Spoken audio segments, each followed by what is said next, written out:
The summer heat pressed down on the city. Miguel Alvarez, a foreman with calloused hands, opened his lunchbox under the scaffolding. Just another workday. Just another sandwich. Until a young woman burst into the street, chased by men in suits. Before we dive in, drop a comment with where you're watching from. And don't forget to hit subscribe for more stories like this. Let's begin. Miguel Alvarez wiped the sweat off his brow and leaned against a stack of rebar. The summer sun baked downtown like an oven, heat shimmering off the steel beams of the half-finished tower. Around him, hammers clanged, saws screeched, and his crew shouted over the noise. It was just another workday, long, hot, and endless. But Miguel didn't complain. Not when 10-year-old Danny was counting on him. He pulled a crumpled photo from his pocket, his boy with a missing front tooth, beaming at a Little League game. That smile was why Miguel worked double shifts, why he took every foreman's order without protest. He sat under the scaffolding to eat his sandwich when shouting cut through the street noise. A young woman sprinted across the intersection, her hair flying, eyes wide with terror. Behind her, two men in dark clothes shoved through pedestrians, chasing her like hunters after prey. Miguel dropped his lunch. Without thinking, he ran toward the commotion. The woman stumbled, hitting the pavement hard. One of the men grabbed her arm, snarling. Miguel's voice boomed, "Hey!" The thugs turned, surprised to see a construction worker charging with a steel wrench in his hand. Miguel swung once, hard enough to make the first man stumble back. The second cursed, pulling a knife. Miguel stood between the woman and the blade, his heart hammering. Around them, the city kept moving, cars honking, people staring but not helping. He was alone. "Run," he hissed to the woman. But she didn't. Instead, her trembling voice cracked out words that made his blood run cold. "They work for Councilman Price. If you help me, he'll come after you too." Miguel froze at the name. Councilman Darren Price wasn't just a politician, he was Miguel's boss's boss. Every construction contract downtown went through Price's office. To cross him meant no work, no paycheck, no future for Miguel or his crew. The man with the knife lunged. Miguel parried with his wrench, metal ringing against metal. A quick shove sent the thug sprawling into a stack of orange cones. The other bolted, dragging his partner with him. In seconds they disappeared into the chaos of traffic. Miguel turned to the young woman, breathing hard. Her blouse was torn, her face pale but defiant. "You okay?" he asked. She nodded, then glanced around nervously. "You shouldn't have done that. They'll know your face now." Miguel scowled. "Lady, I wasn't about to let you get stabbed on my lunch break." He offered his hand, but she refused, standing on her own. "Emily," she said finally. I need to get off the street." Miguel hesitated. The smart move was to walk away, finish his sandwich, and forget he ever saw her. But something in her eyes stopped him, not just fear, but resolve, like someone carrying a secret too heavy to bear. Minutes later, Miguel led her into the construction site's brake trailer, out of sight. Emily sat on the edge of a folding chair, hands trembling.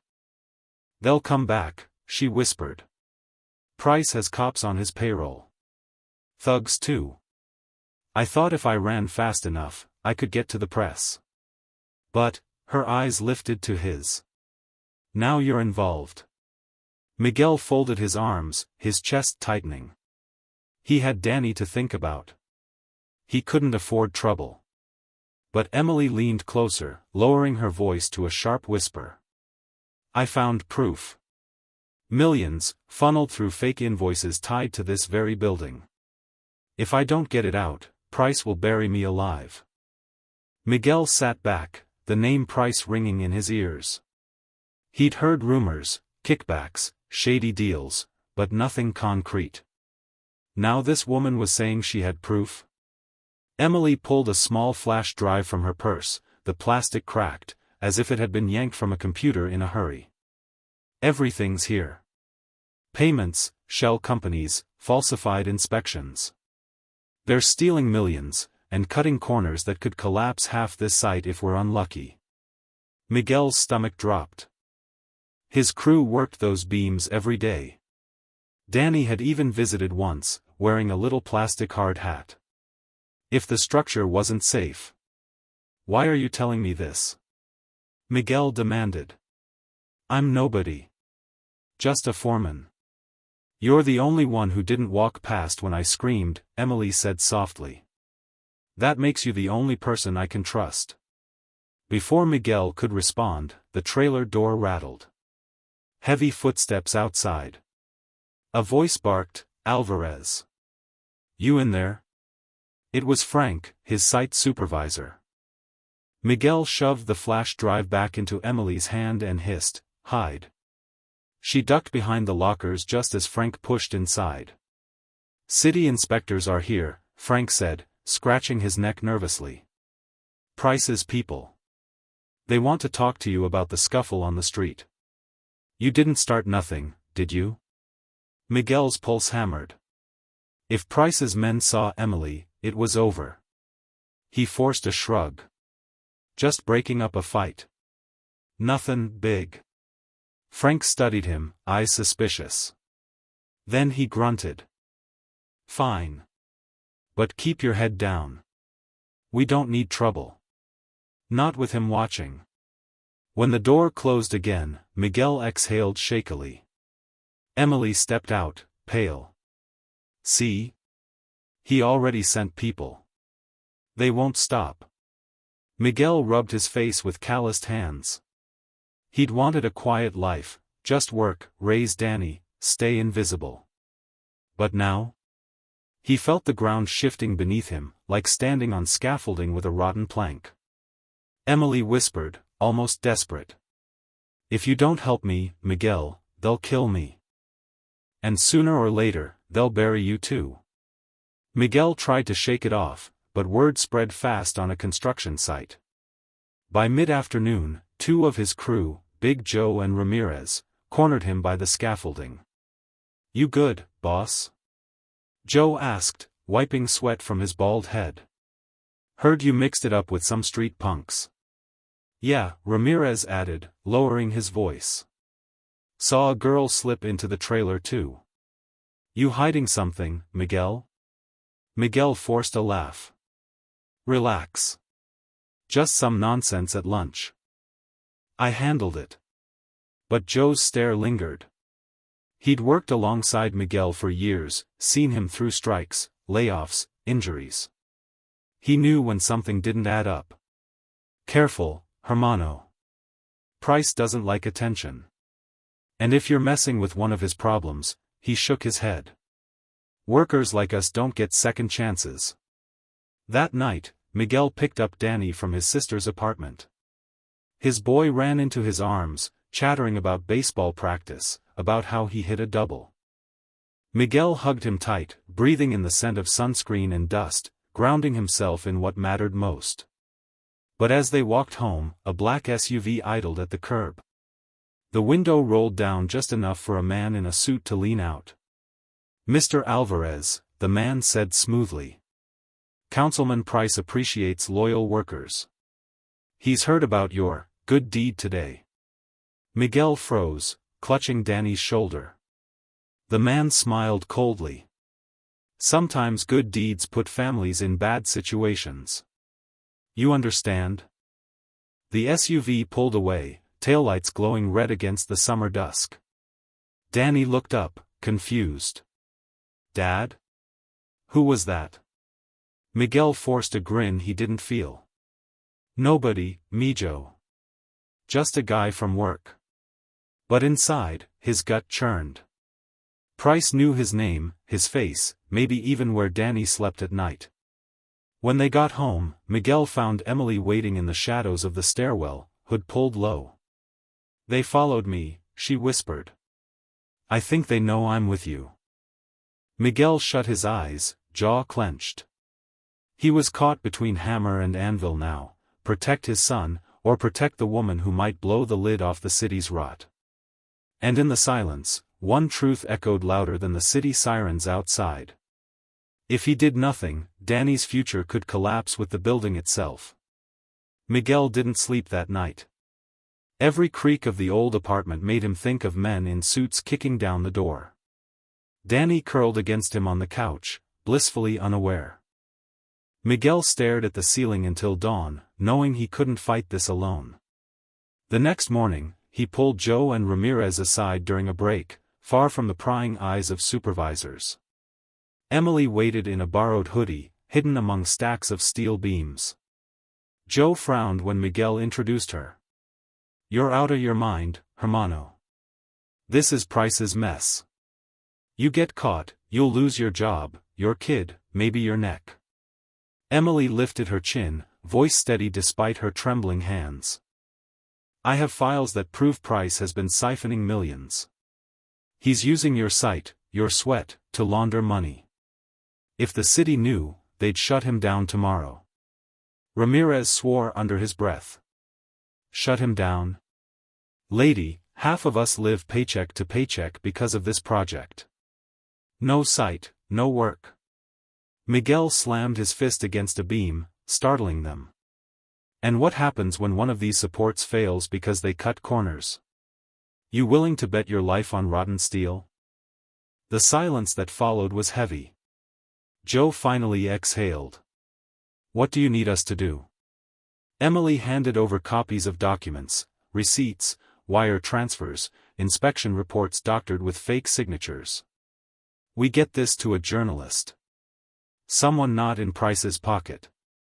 But just as she spoke, a hard hat appeared at the edge of the scaffold. It was Frank, the supervisor. He squinted, suspicious. "Alvarez, what the hell you doin' back here?" Miguel's pulse spiked. He stepped forward, blocking Emily with his body. "Just going over safety notes, boss. You know how it is." Frank grunted, eyes narrowing. "Price wants progress fast. Don't waste time." He lingered 1 second too long before leaving. Emily whispered, "He doesn't trust you. They'll be watching." Miguel wiped sweat from his brow. The Brotherhood of Workers was with him now, but the walls were closing in. Somewhere above, the unfinished skyscraper loomed, steel bones against the summer sky. A giant secret, waiting to either crush them, or set them free. That evening, Miguel and Danny walked home from the bodega, a bag of milk and bread swinging in Miguel's hand. The city buzzed with summer heat, kids playing stickball, radios blaring salsa from open windows. For a moment, it almost felt normal.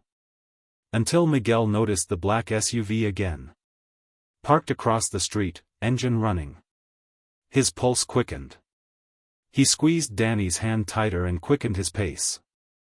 They climbed the stairs to their building, but when Miguel slid the key into the lock, the door pushed open without resistance. Inside, the apartment was trashed. Drawers overturned, picture frames smashed, Danny's toy bat broken in half on the floor. "Dad," Danny whispered, eyes wide. On the kitchen table sat a single object, Miguel's framed photo of Danny in his baseball uniform. The glass was cracked, and across the boy's smiling face someone had drawn a red X. Miguel's chest burned with rage. He grabbed the photo, shoving it into his jacket. "Pack a bag, Mijo. We're not staying here tonight." They moved fast, Miguel's heart hammering with every sound in the hallway. He called Joe, who opened his modest apartment on the south side. Emily was already there, pale as chalk. "They know," she said, voice breaking. "This is how Price operates. First the threats. Then," she didn't finish. Miguel paced the room, fists clenched. "I can take a hit. But they scared my boy. That I won't forgive." Joe muttered a curse. Ramirez rubbed his temples. "We're way past whispers now. They're telling you to shut up or bury you." Emily leaned forward, clutching the flash drive. This is the only thing keeping us alive. If Price thinks we still have it, he won't risk killing us outright. But we need to move, fast. Miguel stopped pacing, looking at his son curled up on Joe's couch, clutching a toy car. Danny's eyes were heavy, but fear flickered beneath the surface. That was it. No more waiting, no more hiding. Miguel turned back to Emily and his crew, voice low but steady. Then we take the fight to him. Miguel thought he'd been careful, changing routes, keeping Danny close, never staying in one place for long. But Price's reach was longer than Miguel imagined. It happened in seconds. A Saturday morning, sun blazing, kids playing stickball in the alley. Danny was laughing, chasing a ground ball, when a black van screeched to a halt. 2 men jumped out. "Danny!" Miguel shouted, dropping his toolbox and sprinting. But one thug scooped Danny up while the other swung a pipe. Pain exploded across Miguel's ribs, knocking him to the pavement. By the time he staggered up, the van's doors slammed shut and it roared off, tires screaming. Neighbors peeked from windows but didn't dare intervene. Price owned too much of the city. Emily rushed out from Joe's apartment, her face white. "No," she whispered. "Miguel, they took him." Miguel's vision tunneled. His son, his reason for every 5 a.m. shift, every drop of sweat, gone. Hours later, a burner phone buzzed. Miguel snatched it up, breath ragged. A smooth voice came through the line. "Mr. Alvarez. We have your boy. He's safe, for now. Bring us the files tonight, or you'll never see him again." Miguel's hands shook. "If you hurt him, don't be foolish. Councilman Price is a man of business. He doesn't like loose ends. The girl dies, the files disappear, and your son gets returned. Simple." The line went dead. Miguel sank onto the stoop, clutching the phone until his knuckles went white. His crew stood nearby, silent. Emily knelt beside him, eyes wet. "It's me they want. If I turn myself in, maybe they'll let Danny go." Miguel's head snapped up, fury in his eyes. "No. They'll kill you, then him. Price doesn't leave witnesses." Joe cracked his knuckles. "So what's the play, boss?" Miguel's gaze lifted to the half-finished skyscraper, its steel skeleton slicing into the summer sky. "They want a meeting," he growled. "Fine. We'll give them one. On our turf." Night draped the city in humid darkness. The half-finished skyscraper loomed like a steel giant, its scaffolding creaking in the summer breeze. Miguel stood at the base with Joe, Ramirez, and 2 other trusted workers. Their hard hats and vests looked normal enough, but beneath them were crowbars, chains, and fists ready for a fight. Emily clutched the flash drive, her nerves raw. "They'll come armed," she warned. Miguel's jaw tightened. "Good. Then they'll underestimate us." The plan was simple. The crew had rigged pulleys and harnesses to turn the scaffolding into traps. Loose planks, dangling hooks, even buckets of concrete mix ready to tip at the right moment. It wasn't guns, but it was their ground, their craft. Near midnight, headlights cut through the darkness. A black SUV rolled onto the gravel lot, followed by a van. Doors opened, and men in suits spilled out. At the center walked Councilman Darren Price himself, sharp suit, silver hair gleaming under the floodlights, his smile cold as marble. And there, dragged from the van with duct tape over his mouth, was Danny. His eyes widened when he saw his father above on the scaffold. Price's voice echoed, smooth and venomous. "Mr. Alvarez. Honest working man, father, hero of the hour. Shame you chose the wrong side." Miguel's voice thundered back from the beams. "Let my son go." Price smirked. "The files. Now." Emily stepped forward, holding up the flash drive. "You want this? Come and get it." At her signal, Joe yanked a rope. A steel beam swung down, slamming into the gravel inches from Price's feet. His guards scrambled, drawing pistols. Chaos erupted. Miguel dove from the scaffold, tackling one thug. Ramirez dumped a bucket of wet cement onto another, sending him sprawling. The site became a war zone, steel against steel, workers against mercenaries, every clang echoing into the night. Amid the chaos, Miguel locked eyes with Danny. "Hold on, Mijo." He had one chance to break through. And he'd use every ounce of strength in his body to take it. The site thundered with chaos. Sparks flew as a dropped grinder screeched across concrete.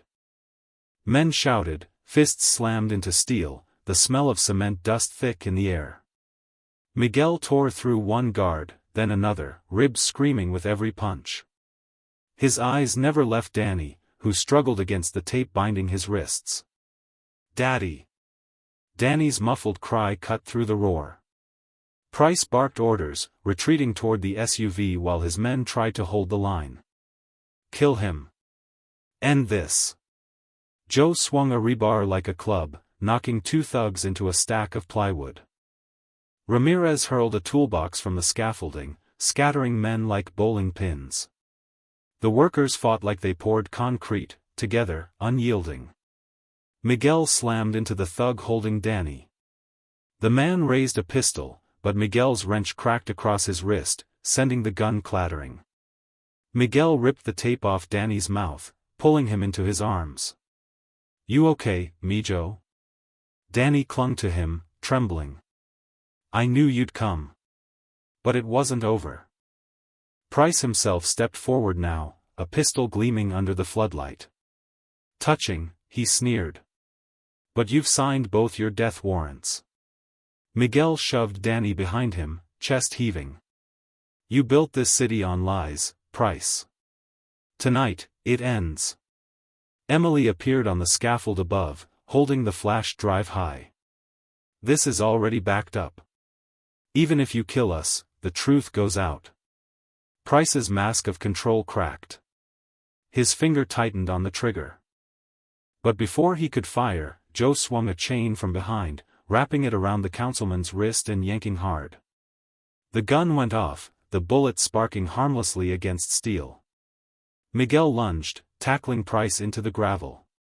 They grappled, fists pounding, every ounce of Miguel's rage spilling out, rage for Danny, for the city, for every worker cheated and silenced. Finally, Miguel pinned him, wrench pressed under Price's chin. Price gasped, spitting blood. "You think anyone will believe you? I own this city." Miguel's voice was low, steady, unbreakable. "Not anymore." Above, Emily dropped the flash drive into a padded envelope. A drone's red light blinked as it zipped away, streaming the files live to waiting journalists. Price's eyes widened. For the first time, he looked afraid. Sirens wailed before the dust even settled. Squad cars poured onto the site, lights flashing red and blue across the skeletal tower. But this time, they weren't Price's men. Emily's files had gone public. Reporters were already live-streaming, headlines screaming, "Councilman Price exposed $1 million fraud." Price was dragged to his feet, wrists shackled, his expensive suit caked with blood and gravel. He spat at Miguel as the officers shoved him into the cruiser. "You'll regret this. Men like me don't stay down." Miguel wiped his split lip, standing tall with his crew at his side. "Then men like me will keep standing up." Danny clung to his father's hand, eyes wide but fierce. "You beat him, Dad." Miguel knelt, pulling his son close. "We did, Mijo. Couldn't have done it without my brothers here." Joe and Ramirez grinned, bruised and battered but proud. Emily stepped forward, her clothes torn, face streaked with dust, but her eyes steady. "The story's everywhere. Price can't bury it. The contracts will be audited, the site shut down until it's safe." Miguel looked up at the towering skeleton of steel, the place that had nearly killed them all. For the first time, it didn't feel like a prison. It felt like proof that workers, when united, were stronger than the corrupt men above them. As dawn broke, golden sunlight spilled across the skyline. Reporters crowded Miguel, shoving microphones at his face. "Are you a hero, Mr. Alvarez?" one asked. Miguel shook his head, resting a hand on Danny's shoulder. "I'm just a father. A worker. I did what anyone should do, stood up when someone needed me." The city would talk about Councilman Price's downfall for weeks. But in the quiet corners, the story was simpler: a man who refused to be silent, a crew who chose brotherhood over fear, a woman who risked everything to tell the truth. That night, back home, Danny taped their cracked photo back together and set it on the shelf. "It's not perfect," he said. Miguel ruffled his hair. "Neither are we. But we're stronger for it." Emily leaned against the doorframe, smiling softly. Danny ran to her and hugged her waist, as if it had always been that way. Miguel crossed the room, slipping his arm around her shoulders. For the first time in a long time, their home felt whole. Not just father and son anymore, but a family. Thanks for watching. Like and subscribe for more stories that stay with you.